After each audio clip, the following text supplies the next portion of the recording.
Thank you for being here today, by the way. In fact, let's start Great with to that. be here. Yeah. Why don't you introduce yourself to everybody that's listening and watching? Yeah, Thomas McAndrew, founder and CEO of Enchanted Rock. No kidding. Now, that's a lot of stuff there because Enchanted Rock is, how did you come to that name? Yeah. So, For the application that you were, for that company. I wish that I could have like some specific story, but like a lot of things I think in my life, I kind of stumbled into that a little bit. This was 2002, and my son and I had a deer lease out in Lukenbach. A good friend from college. I went to A&M. I was in the Corps with this guy, Sean McCaffrey, and his grandmother's maiden name is Lukenbach, and they have a big ranch out there in Lukenbach.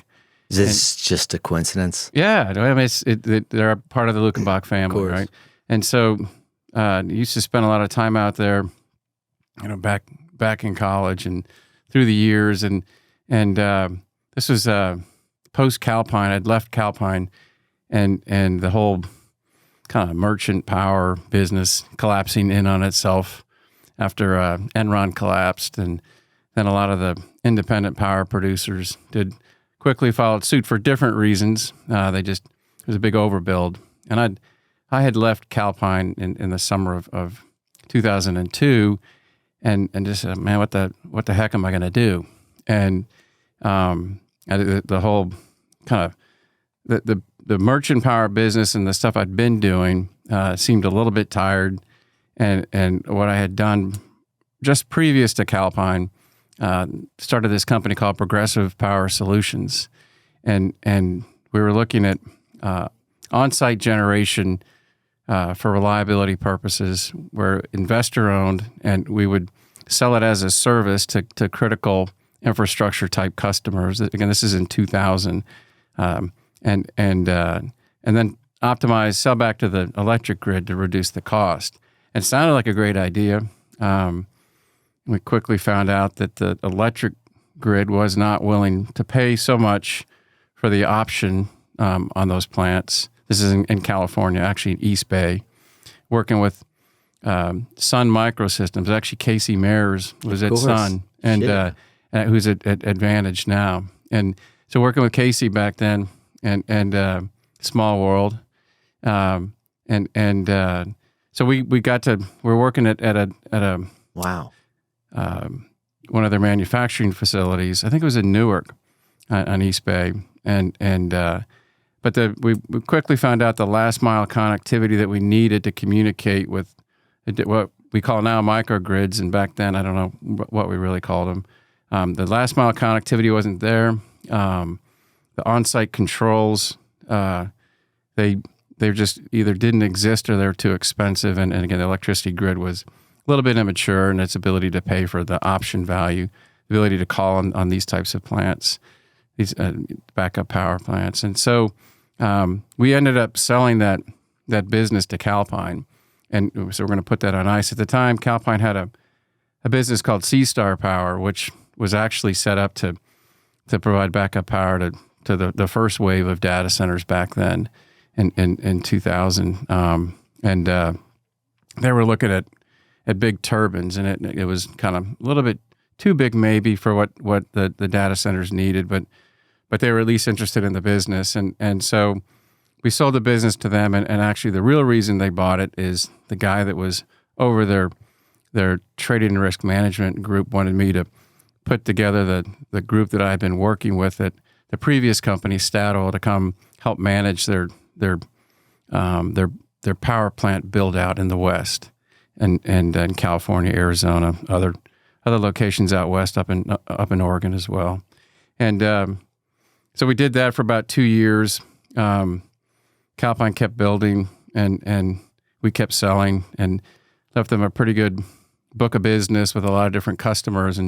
But at that point, most of the independent power producers like Calpine had gone from investment grade rating to deep into junk as the overbuild became apparent, and as credit kind of left the electricity business.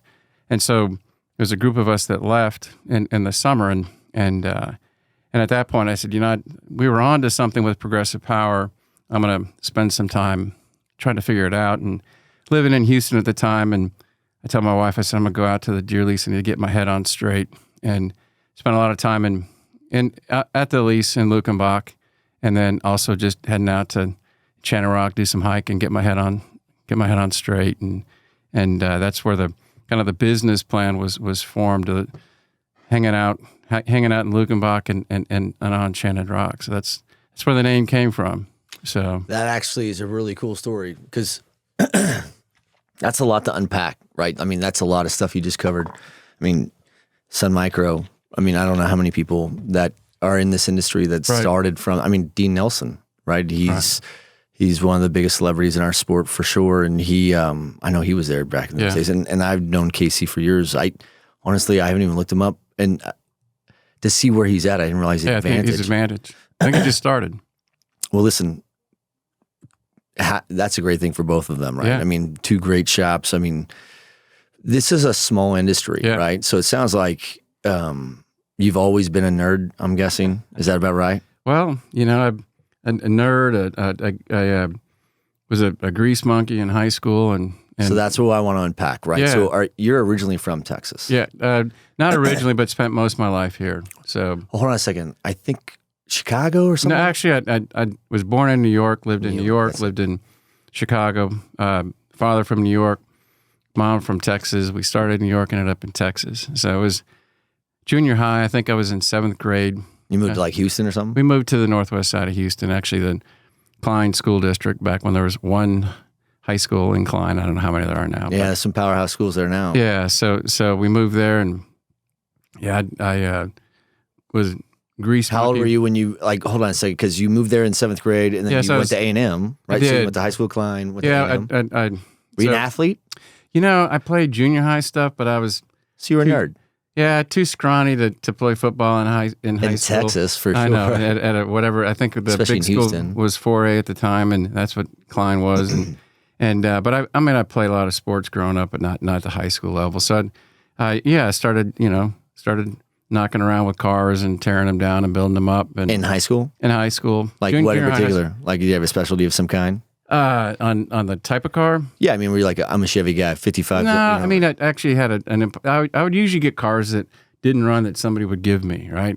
Oh, and then you would just tinker with the engines. And I would just get them running and fix them. And I had a Chevy Impala. I think I had a 71 Chevy Impala, and then after were that, you just a tinkerer? I hope there wasn't I did an more internet back then, right? So a lot of people don't realize that. They're like, oh yeah, it's super simple. You just go online. There's a YouTube video. No. Back in those days, no, you just it was trial and error. And in school, like my high school, you had auto shop. You could take an auto shop. I didn't take shop or anything, but I just kind of learned trial and error. Were you working on all aspects of the car? Pretty much everything. Yeah, my best car was a 70 Le Mans, and my sister had the car, and I don't know what, she overheated it and burned up the transmission. Just sitting in the garage, I said, "Dad, do you mind if I take the car?" Just take a run at it. Yeah, so just went down to some junkyard somewhere on Shepherd or Airline or somewhere like that. I don't remember, in Houston, and just got an old transmission, brought it home and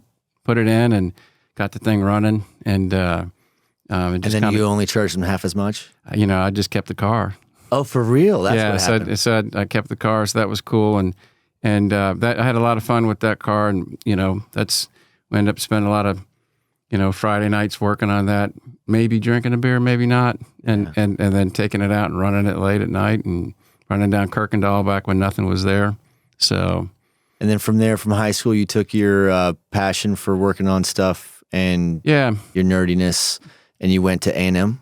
I did. I was actually working at a garage which is right next to the high school, Klein Car Care, and just doing light mechanical and busting tires and stuff like that.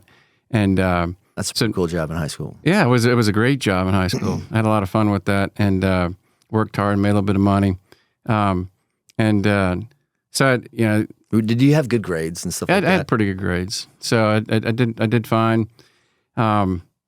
I did fine in school, and so, but I said, well, I'm going to go to college, and it wasn't much to that decision process, right? I said, well, I guess I'm going to A&M. That sounds like it's pretty close, and they accepted me, so I'll go there. How far was that from where you live? A couple hours? Not even that. I mean, we're on the northwest side of Houston, so I mean, there weren't a bunch of highways like there are now between Houston and College Station, but probably like an hour and a half. That's probably convenient.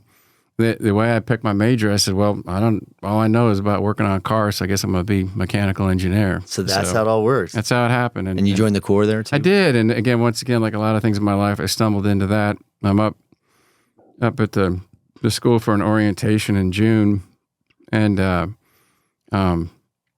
went to this thing, and this guy from the Corps is talking. I said, this sounds pretty cool. And he's proud of what he does, and ended up joining the Corps, and came home. I told my mom, and she just kind of laughed at me. And you did what? I can't believe that. But that's not a guaranteed commitment to active duty, no, though, right? No, that's the Corps. You don't have to go into the military after that. But I ended up. How many are in the Corps? I don't know today. Back then it was about 2,000.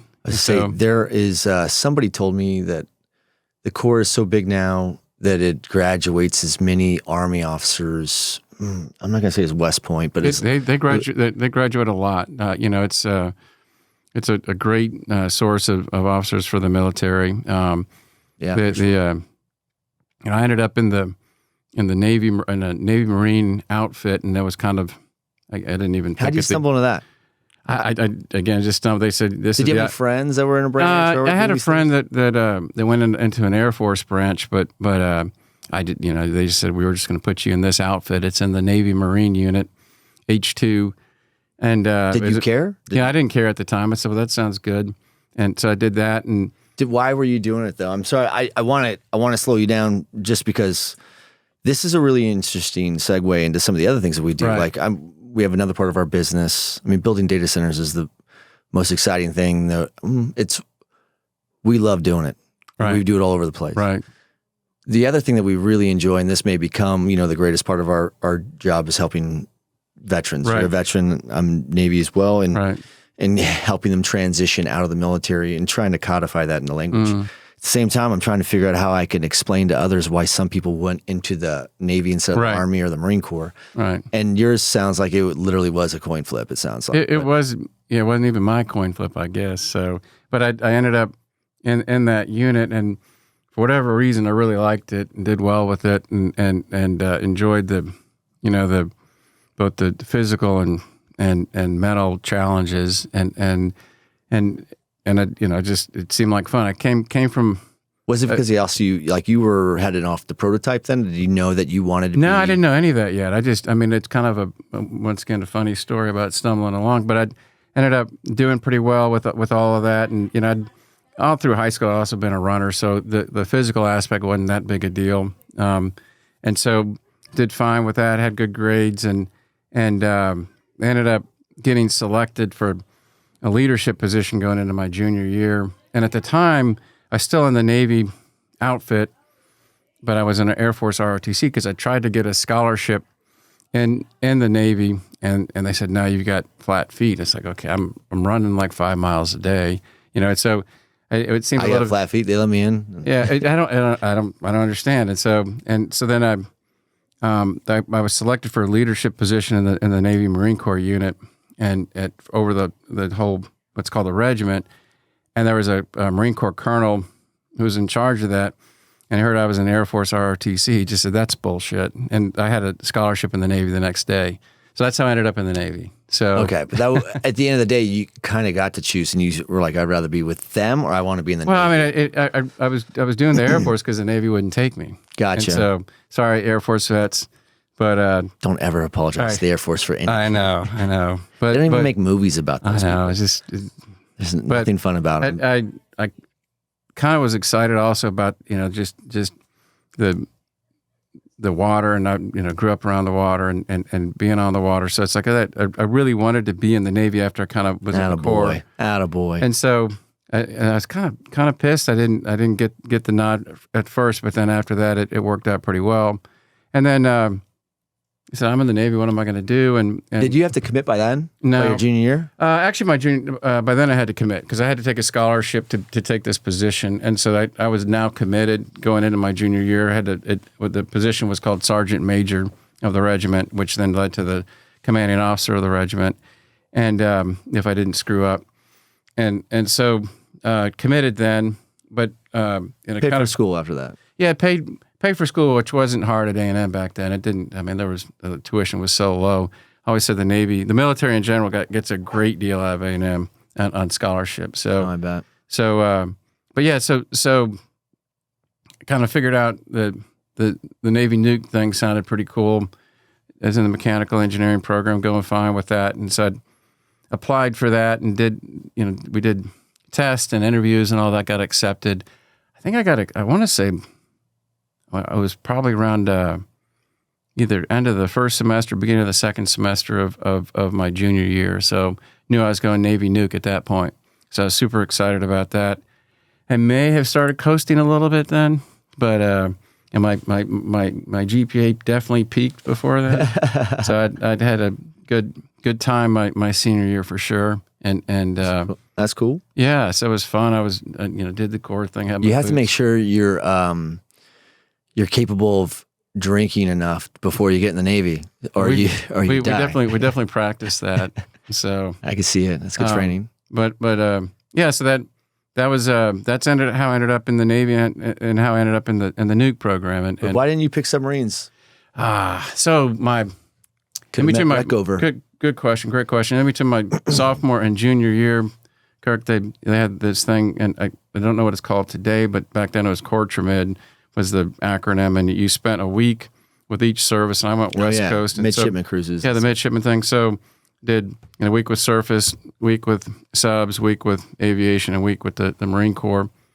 And I was on the sub for about 3 days, and I said, I don't know if I can do this. So, oh, for real? Were you on a boomer, or was it? No, it was just an old. Where was it out of? Out of New London, or no, it's San Diego. I was down in San Diego. I don't remember what's the sub base there. I don't remember. Oh, North Island in San Diego. Yeah, yeah. So I was I was Atlantic Fleet, so I don't know many details about the Pacific, but we did the same. I mean, we were picking up midshipmen all summer and running around. Yeah. And quite frankly, it works, right? Because the design is to shake you guys out. Yeah. We want people like, fuck this.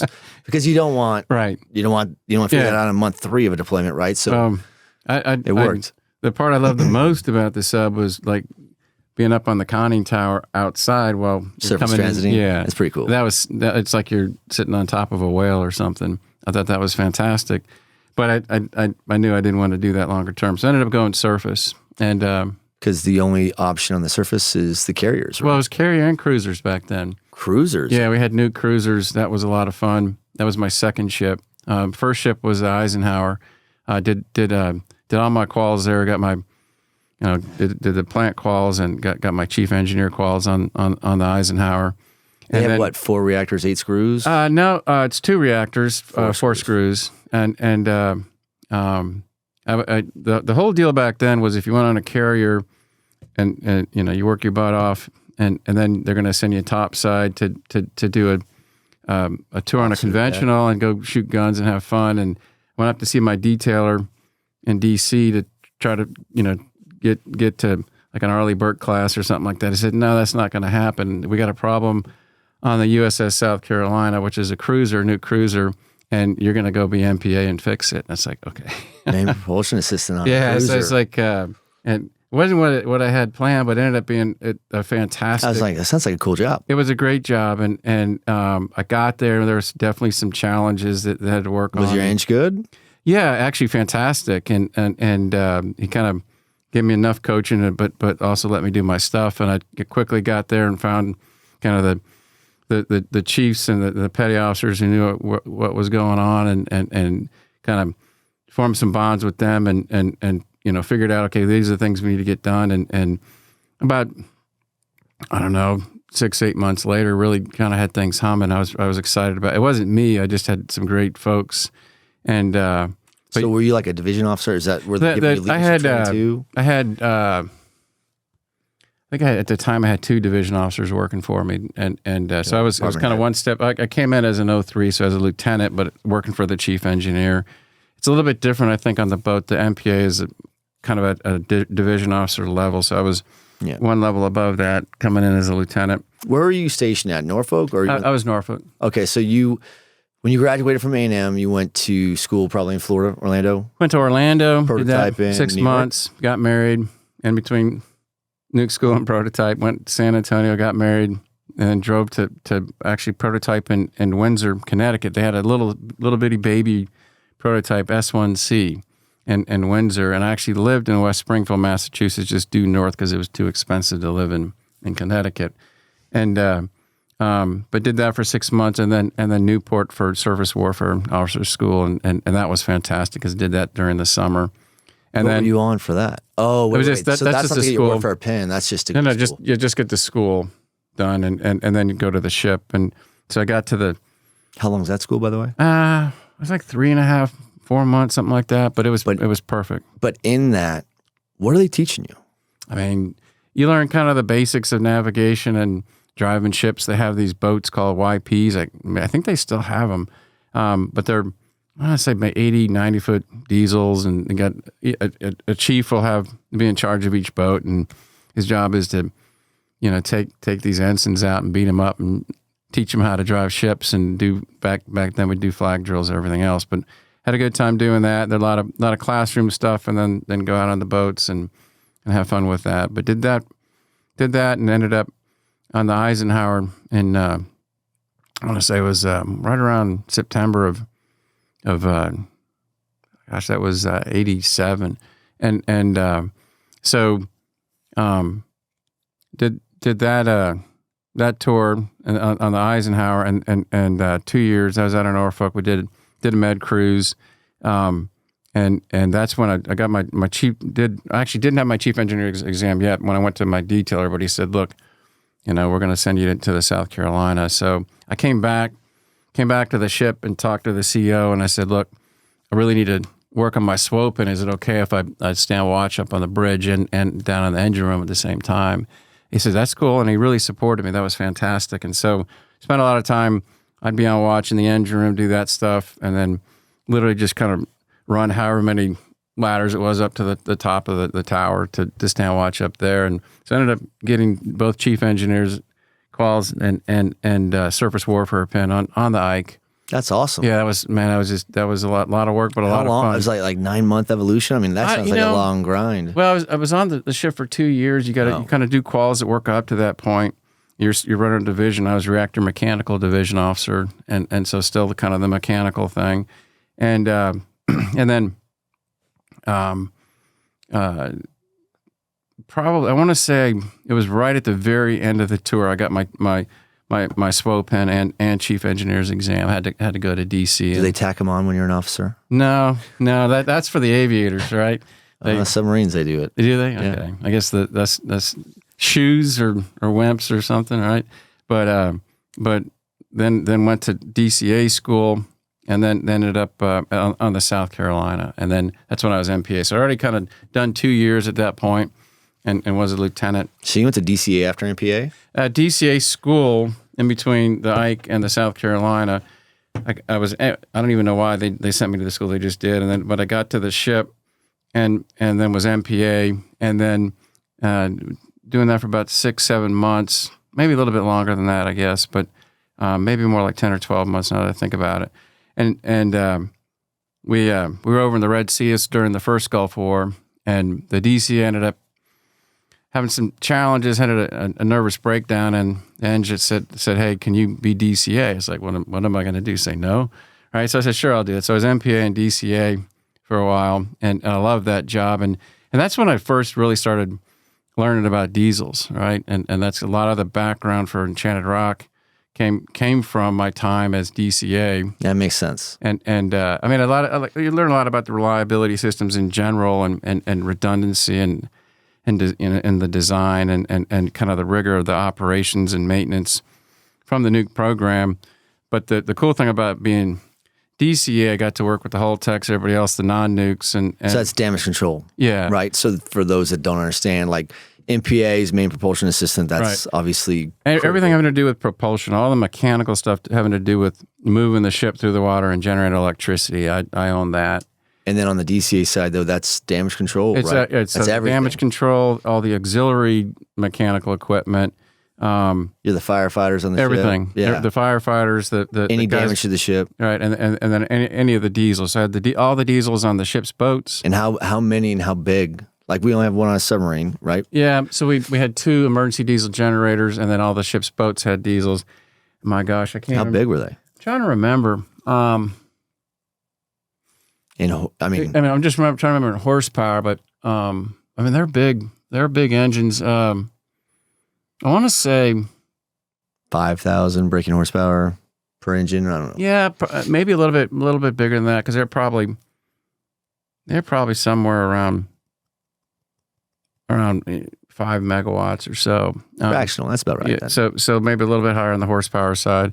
We kind of watched out and learned how the right way to run a diesel and the wrong way to run a diesel, right? So our emergency diesel generators had this master chief who was in charge of those guys, and you'd walk into that space, it was immaculate, right? And the diesel was painted, it was beautiful.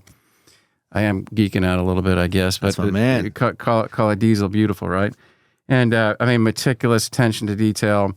We ran them once a week loaded, and they always ran, and just like clockwork, right? And just kind of watched how him and his crew kind of maintained those diesels, and just the attention to detail. Like I said, even just on the appearance, right? And you could tell that there was attention to detail on everything having to do with that diesel. And then on the other hand, the diesels on the ship's boats, and that was just a nightmare every time, because we couldn't run them. They're just sitting there. We could run them unloaded. You could kind of bring a water hose up to run them. That was a pain in the ass. And so we were at sea most of the time. We pull into port and drop the ship's boats in the water, and it was just, for the DCA, that was always, a good reason for the captain to chew my butt. Like, why aren't my boats running? Like, And so it was like, probably 50% of the boats weren't, when you put them in the water, weren't going to run well. And we'd be in port for 3 days, and I'd barely be getting to shore. And we'd get, by the time we're ready to leave, all the diesels on the boats are running well, right? But there was only so much you could do. And so I kind of learned a lot, like I said, back then on the right and wrong way to operate and maintain a diesel. And it's interesting, kind of like, I think about when I first started looking at backup generation, it's like, man, a lot of this stuff looks like the stuff I saw on the ship's boats. So let's take it to that, because I definitely wanted to understand where the nerdy stuff comes from, because you're not just nerdy on the engineering side, right? You're also pretty nerdy on the finance side, right? Yeah. So you just have, and I say that with a term of endearment. I mean, this industry does not lack genius or intelligence, right? In my opinion, the only thing that really lacks is people that have true leadership potential or the courage to be leaders, right? You obviously learn both, the technology side of the military, very familiar with that background. You went to A&M, which produces amazing leaders, right? And they have, I served under A&M grads, and they were top notch for sure. Well, thank you. I think A&M, Notre Dame had amazing officers up there too, and obviously the academy, but it's the Aggies always think that the officers coming out of there are better than the academy. But what's interesting for me is, so I have a son at the University of South Carolina, and my next son, who's graduating in a few weeks, is going to the Citadel. Oh, good. So it's kind of like the whole school's the core, right? Yeah. So he doesn't have to commit day one, but I'm pretty sure he knows what he's going to do. He thinks, we'll see. But, every man in my lineage is military. So we have, someone that's worn this uniform across, That's every fantastic. branch, right? So speaking of which, was your lineage? It's funny. My father and none of his siblings, and my mom and none of her siblings were military, but both of my grandfathers were in the Navy. So yeah, you know what? Cool. Same with me. And it's pretty prevalent back in those generations. It was a little bit more common, I guess, maybe. But so you went from, New York, Chicago, Houston, A&M. You're in the Navy, all over the place on the East Coast. So you made a med run. Any other cruises? Or? Yeah, I did two meds, but actually the second one was really more. I was more just desert, starting off Desert Shield, Desert Storm, and we were we were down in the Caribbean doing the drug enforcement ops because it was the end of the fiscal year and everybody else had run out of money for fuel, so they send the nukes, right? Yeah, go down and do drug enforcement around like Curacao, Aruba area. Yeah, the whole Caribbean, right? We're all over, for sure. And which it didn't really matter what we did; they just found another route. But it put us at sea a lot. And we got home, the fleet had already left, and they were already on their way to the Med. But we didn't need fuel, so we left Norfolk, independent, steaming straight to Haifa, Israel. I think we did like 13 days. Probably average 28, 30 knots the whole way, and which is super fast. Pretty fast, right? And for a nuke, it's no big deal. The only thing that happens is the lettuce turns brown, right? So, but so we got to Haifa and got resupplied, and then met everybody in the Red Sea. So we were probably spent more time in the Red Sea than in the Med for that second cruise. So were you guys doing ops? Yeah, so we were. There was a UN resolution. It wasn't a blockade. It was the closest thing you could come to a blockade. I think it was 661 or something like that. When is this? This is like this late is 90s? 1990. Late 90s. Early 90s. 1990. Like 91. This is right. Actually, 1990, 91, and right before the Desert Storm started, and we were basically every ship that went in. We were with an international armada, kind of a UN armada. Any ship that went into the Gulf of Aqaba, we would stop and search. So we had a Coast Guard detachment on the ship, and we had our ribs. And so the deal was that if a naval officer boards another ship, it's an act of war. If without permission, if the Coast Guard officer does it, they're considered law enforcement, so they could do it. So we would have a Coast Guard officer and enlisted from the Navy on that crew, and they'd go search the ship for any war contraband. So we did that.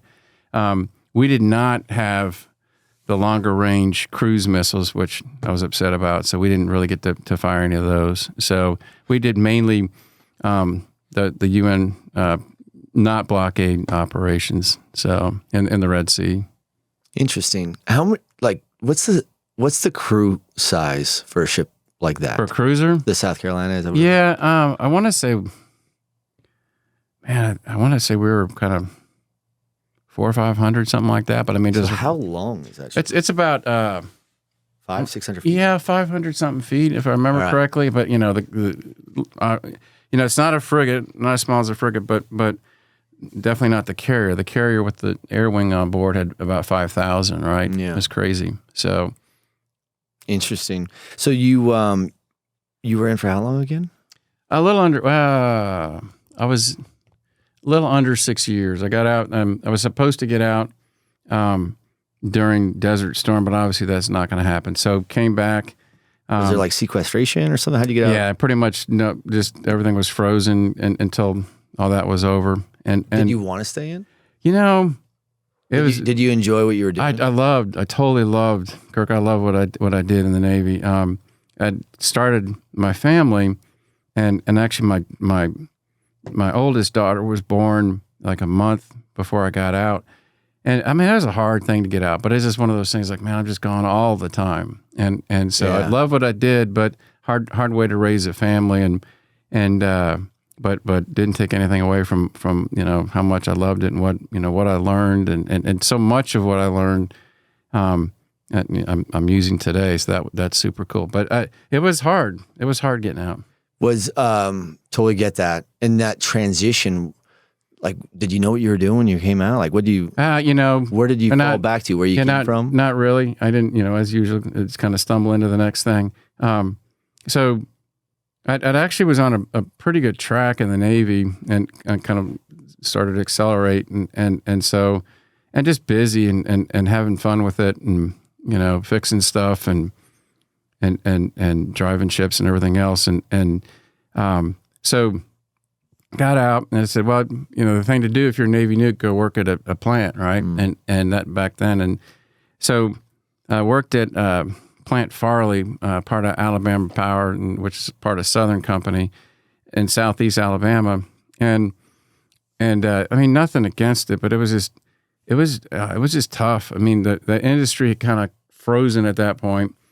Chernobyl had happened, 4 or 5 years before then. Chernobyl happened like 2 months after I got on the Navy, and it's like, okay.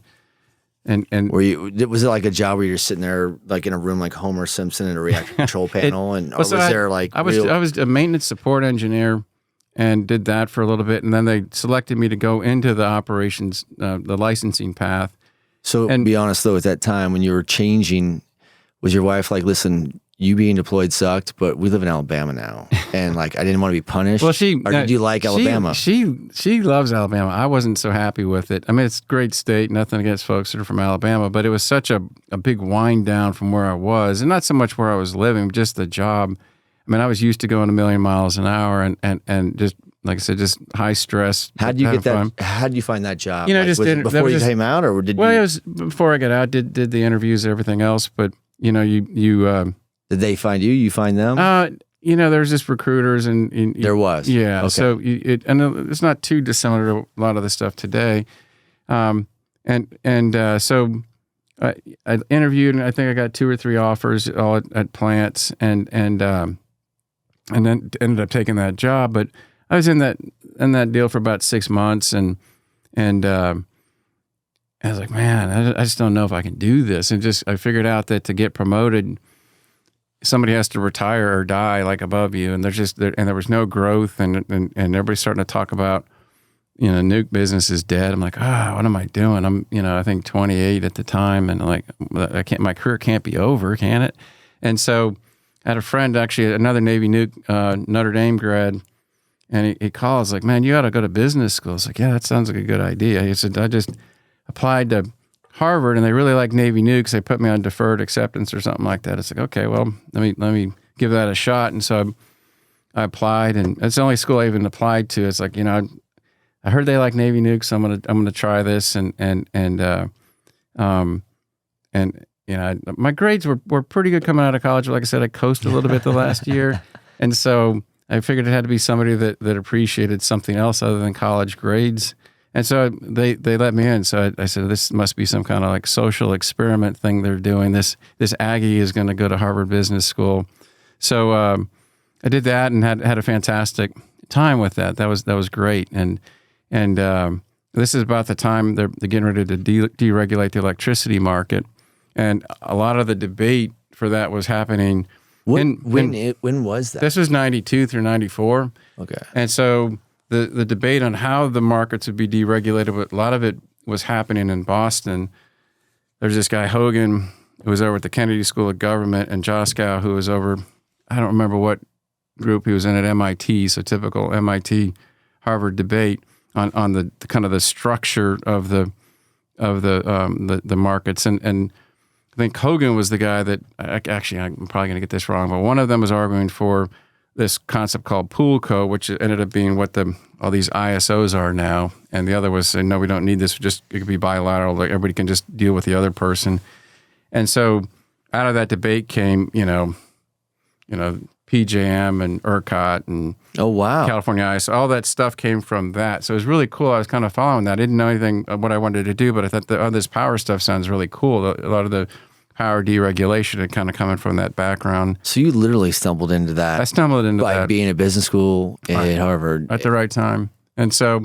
Damn. And then... What a perfect industry for you to apply your background into. It was great. And so I, Enron was up there recruiting, actually Jeff Skilling. Shut up. And he'd come up and recruit, and I said, man, Enron's in the middle of this. They're doing great stuff. And they actually were, and did do a lot of great stuff. I know folks hear about Enron like, oh my God, it's a house of cards. Did fantastic things. First of, in a lot of the deregulation and just, So hold on, let's back up. From business school, when you graduated, you went straight to Enron? I went to Enron. So that was. And they moved you to Houston? Moved to Houston. That's how I ended up back in Houston. I actually said, never moving back to Houston. I always said, I want to come back to Texas, but I want to live in Austin, right? And it's like, okay. And I actually did a summer internship at Dell, but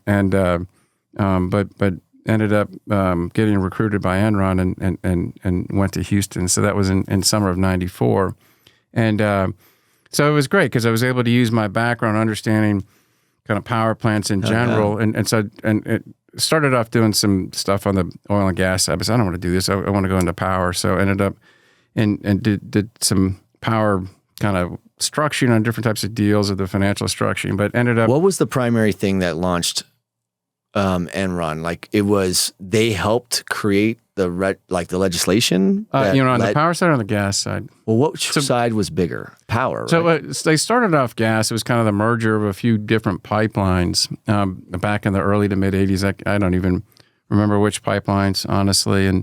And they were big into the deregulation of natural gas and did really well with that. And so they saw the same opportunity with power. They said, we're going to build a power trading, risk management, origination group, do the same, we'll kind of copy what we did in natural gas. And so they were pretty important and pretty influential on the policy regulatory side and influencing kind of how things developed. And, Did that market segment even truly exist yet, or were they kind not really? Yeah, they were kind of early on. So this is kind of deregulation at the high voltage transmission level. And so kind of big block trades were 25, 50 megawatts. So what was the time. handicap? Like what are they doing? They're aggregating power and then creating their own rate table and trying to hedge against the different market? Really, it's just trading like anything else. In the early days, and there was no online anything. Everything was like over phones, either directly with a utility, or you go through a broker. A lot of times the brokers would be in New York, and we'd have these speed dials and these dedicated lines, all this stuff. Old days, all the futures trading was actually open outcry in a pit. It's like, oh my God, you're old. So we spent a lot of time. I was trading West Power. We spent a lot of time just literally going out, driving around, going to the different utilities. Hey, would you guys transact with us? We're really looking to help. And I don't know how many times, like, literally get the door slammed on us. I was like, no, we don't want to talk to you guys. Why didn't they want to? Because it was different from what they were doing, and so. But over time, were there certain markets or pockets in the United States that you were targeting or trying to open up? We had different groups. We had the Western Power Group and kind of Western Eastern, and they're very, very different grids. Who's that? Like PG&E on that side, ComEd up there. Like, is that how you broke it down? Yeah, we just kind of really look at within a certain, like the West was very. So we broke it apart by the interconnects, right? So we had three groups: West, Texas, and East, and then you kind of look at the utilities within that group. That the West is a very, very different transmission grid. The way it grew up, and probably telling you stuff you already know, but there's a lot of shared ownership in coal plants, right? So that if you look at the Western grid, it kind of end up getting built around these coal plants and then around hydro, right? So you have a lot of shared ownership, so that you kind of have these different plant, whether it's a dam or a coal plant, and then all these transmission lines coming out to the different utilities, right? So these different points ended up becoming trading hubs. It's kind of cool. Like, you hear about Mid-Columbia. Well, that's Mid-Columbia is the middle part of the Columbia River in Washington State, where there's a lot of different ownership between what's called these public utility districts and investor-owned utilities. And so they've become natural places where people would say, look, I got too much power today. I'm looking to sell it, and vice somebody's short. And so they end up physical trading at these different hubs.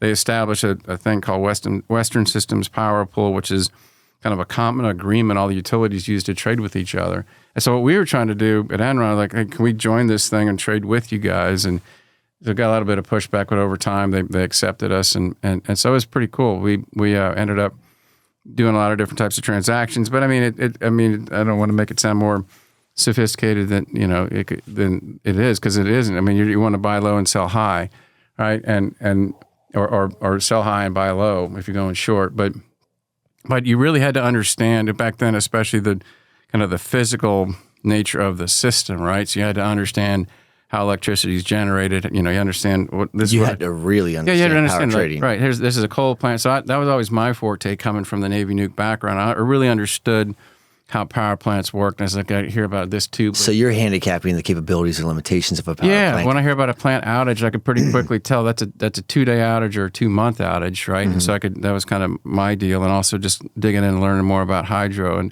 And so, did that for about 3 years. I left Enron in 97. they bought Portland General.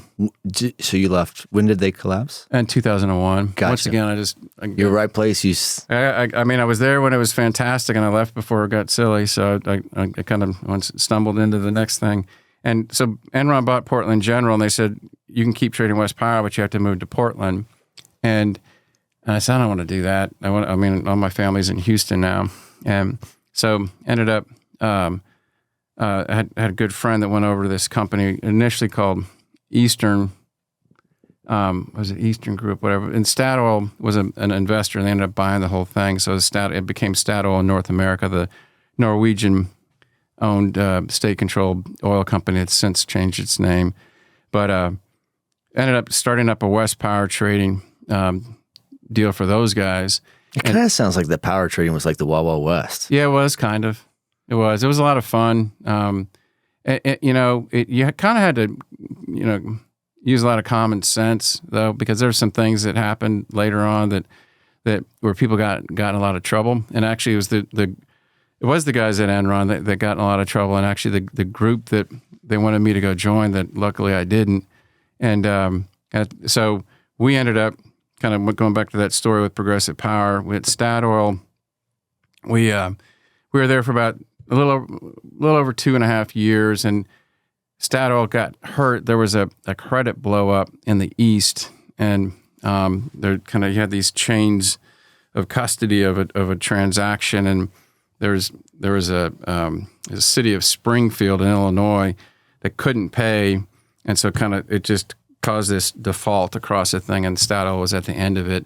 I was not my group, but and they said, look, we don't want this. The Norwegians said, we don't want to be in this. This is too crazy, right? This whole power trading thing is not capitalized well enough. And this is like 98, 99, and Enron happened in 01, right? So that was pretty good foresight for them to see that it did not have enough capitalization behind it at the time. So it was a little bit of the Wild West for sure. But so we were at Statoil, and they said, look, we're gonna try to sell the business, but first a joint venture, then a sale, and they never did, and so they said, we're just going to shut it down. And at the time, we were trading West Power, and my good friend who I've been working with since '97, known since '95, Corey Amther, who's the current president of Enchanted Rock. We had a pretty big position, and we were long about 2,000 megawatts of West Power at the time. This is in '99 going into 2000, and 2000 is when everything kind of got crazy with the hydro, and everybody blames that on Enron. The Enron did not cause it. It was a low supply issue. But we ended up... Oh, for spiking the power? Yeah. So we had a pretty big long position, and the market had started moving in our favor. So look, my boss said, I need you to liquidate your position. I'm like, oh man, we're in the money. We're making money on this. I said, I'm going to do that. I would rather not go to the bilateral market. Let me just go sell it to the utilities. And so Corey and myself, we went out and flew into San Diego and rented a red Mustang convertible. And we literally drove Pacific Coast Highway, went to San Diego Gas Electric, Southern Cal Edison, and PG&E, like selling power, right? I like knocking knocking on doors. Just knocking on doors. I mean, I got some power to sell you for summer of 2000. Do you want any? And so San Diego Gas Electric and PG&E both said, no, we're not interested for different reasons. And Jill Horswell at Southern Cal Edison said, I'm really interested in this. And she was managing their supply side. And so we ended up, my gosh, we were selling them at least 1,500 megawatts, and which ended up saving them because everything went crazy. And they had a big part of their position was covered.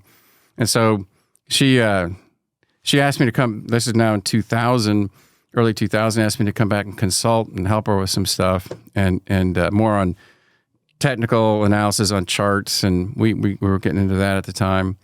And I told her, I said, look, I mean, I don't care what the technicals say. The fundamentals say you should probably cover the rest of your short position before the summer, right? And sure enough, it went crazy. And she did really well with that. But what we learned when we were out there is like, man, there's gonna be some blackouts, right? There's not enough supply. And that's kind of, as we started Progressive Power Solutions, it came out of that, starting, again, just being out there, being in California and talking to folks and both on the utility side and then final customers. That's when I met Casey Mares, and Where was he at then? he was at Sun. This is when he was at Sun, and we started working on that deal. And but yeah, that whole Progressive Power Solutions came out of that trip with Corey and I on the Mustang and the convertible going up Pacific Coast Highway, and that's where Progressive Power Solutions came from, which was the precursor to Enchanted Rock. So now you have the whole origin story. So listen, that's exactly what I wanted to get, man. Because I know that I've heard a few different pockets of information, but only from a few folks that actually would know it, and sometimes I don't even know if they knew it all.